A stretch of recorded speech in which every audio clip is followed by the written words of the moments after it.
Hi, guys. Thank you for joining me in this podcast. In the mental health pandemic series, I'm going to cover all the topics related to depression, anxiety, stress, and mood swings. We will talk about COVID's impact on mental health, how it can worsen depression, the steps you can take to ease your mood. Guys, we all know that we are in a dual crisis of physical and mental health.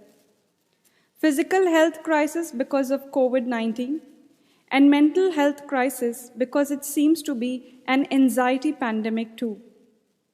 Isolation because of the lockdowns, anxiety, economic uncertainty, and the daily onslaught of bad news generated by the coronavirus pandemic is taking a heavy toll on everyone's mood. If you feel anxious or sad, relax because you are not alone. This is the picture of the entire world right now. The good news is that there are ways to improve your mood and ease depression. However, before that, we need to understand what depression is and how this pandemic can impact it. Guys, the stress of social isolation, the worry about jobs, money, and health, and the profound feelings of loss that many of us are experiencing at the moment can trigger depression for the first time or worsen the symptoms if you have already been diagnosed. When you are suffering with depression, life can seem overwhelmingly bleak and hopeless.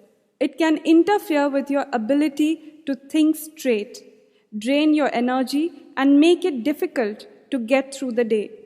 Even as some countries and regions begin to ease stay-at-home restrictions, it seems unlikely that life will fully return to normal anytime soon.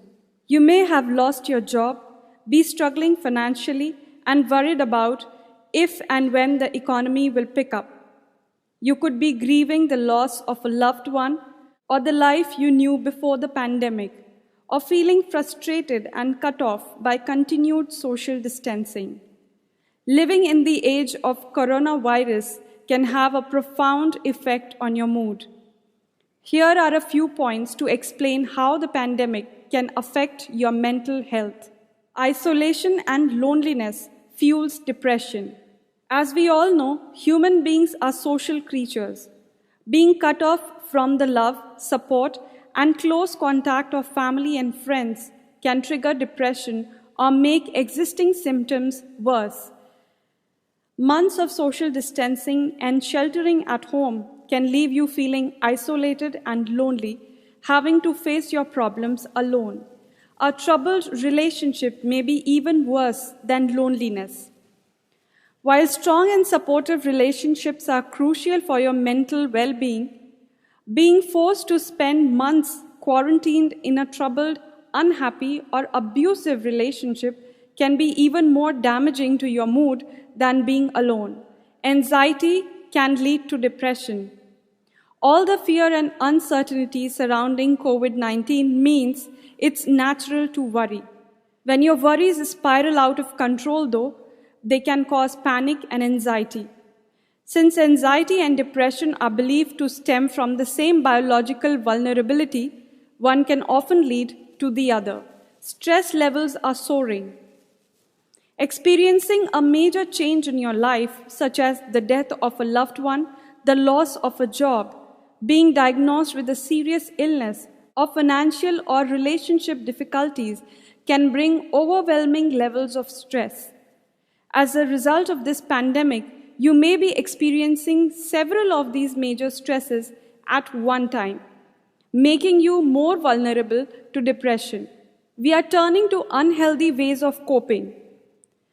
The boredom, loneliness, and stress of being in lockdown, struggling financially, or having to juggle a job and homeschool your kids can prompt unhealthy ways of coping.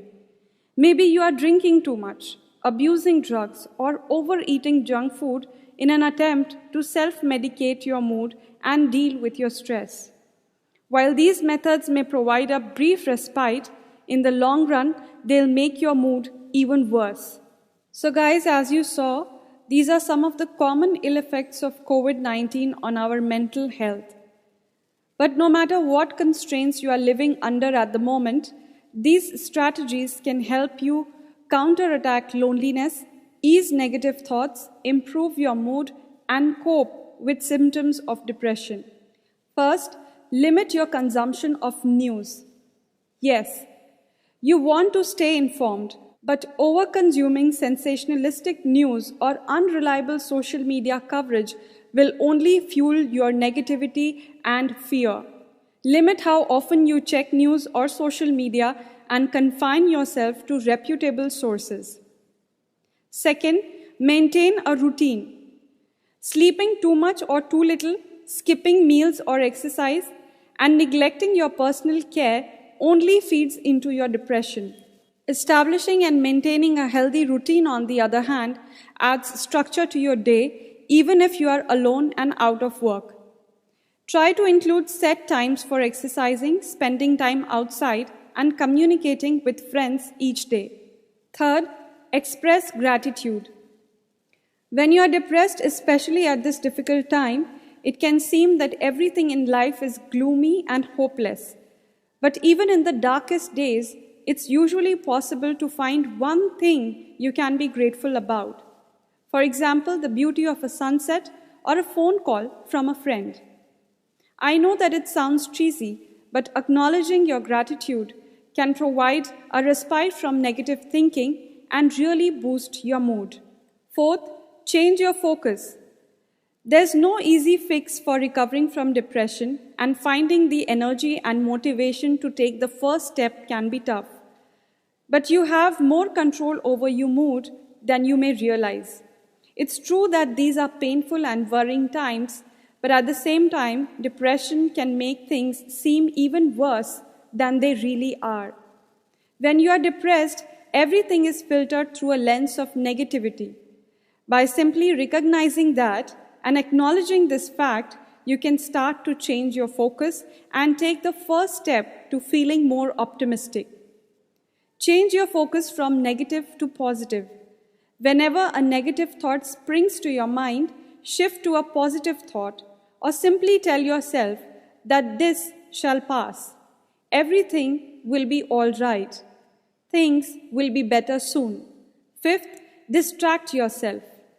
When you are depressed, out of work, and isolated from your social network, the negative thoughts running over and over in your head can seem never-ending. But you can break the cycle by focusing on something that adds meaning and purpose to your life.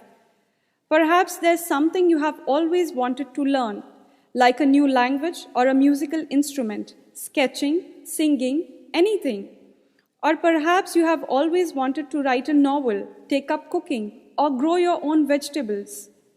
Focusing on a project or goal, even a small one, can give you a welcome break from negative thoughts and worries, and add a sense of meaning to your days. Sixth, find simple sources of joy. While you can't force yourself to have fun or feel internally happy, but you can push yourself to do things that will boost your mood throughout the day. Try listening to uplifting music, even getting up and dancing around if you can, or finding a reason to laugh by watching funny videos on YouTube or episodes of your favorite sitcom.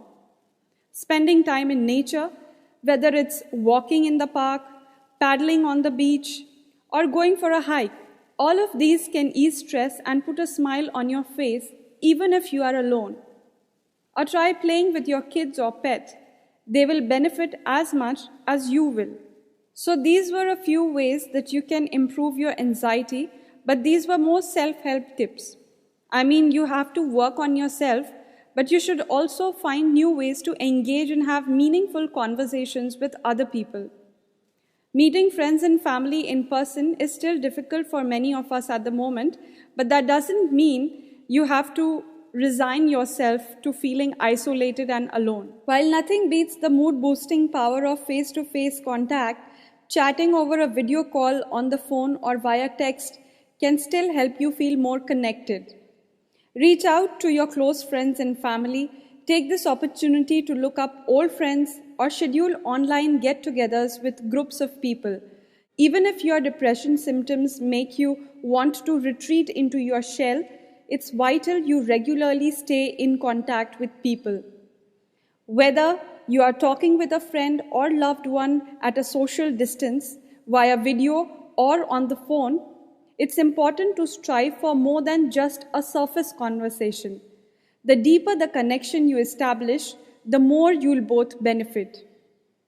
Here are a few pointers. First, move beyond small talk. To really establish a connection that will ease your loneliness and depression, you need to take a risk and open up. Sticking to small talk and limiting yourself to a surface connection with others can actually make you feel even lonelier. Second, share about yourself. Open up about what you are going through, the feelings you are experiencing. It won't make you a burden to the other person.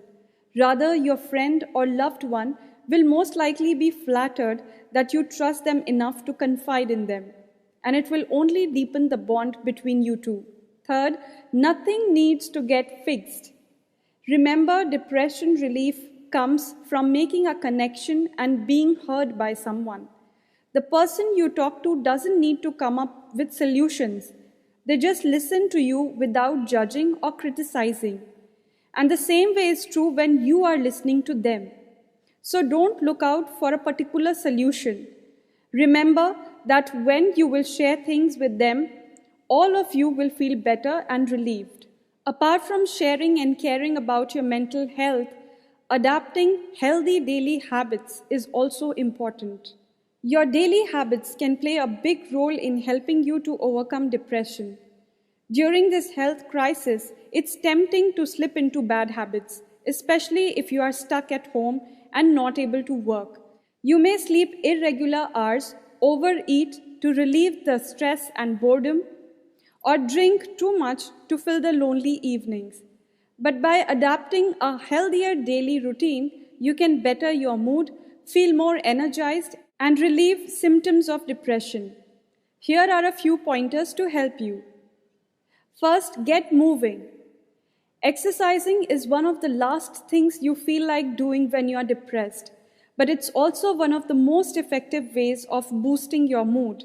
In fact, regular exercise can be just as effective as an antidepressant medication in relieving depression. Even if you are still under lockdown or a stay-at-home order, there are creative ways to fit movement into your daily routine. Second, practice relaxation techniques.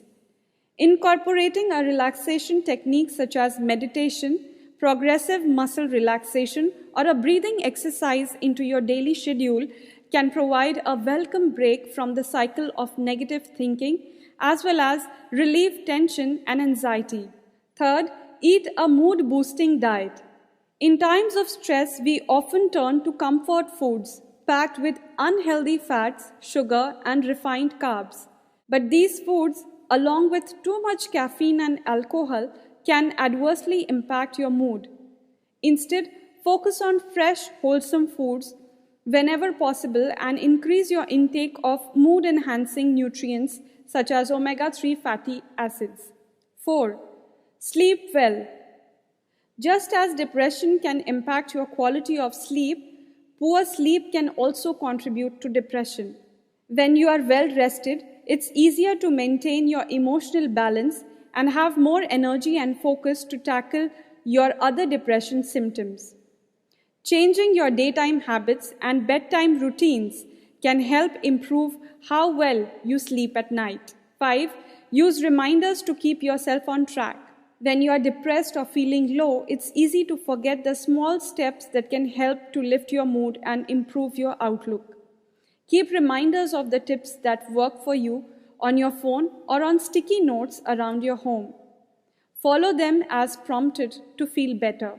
Guys, with this, we have come to an end to this podcast.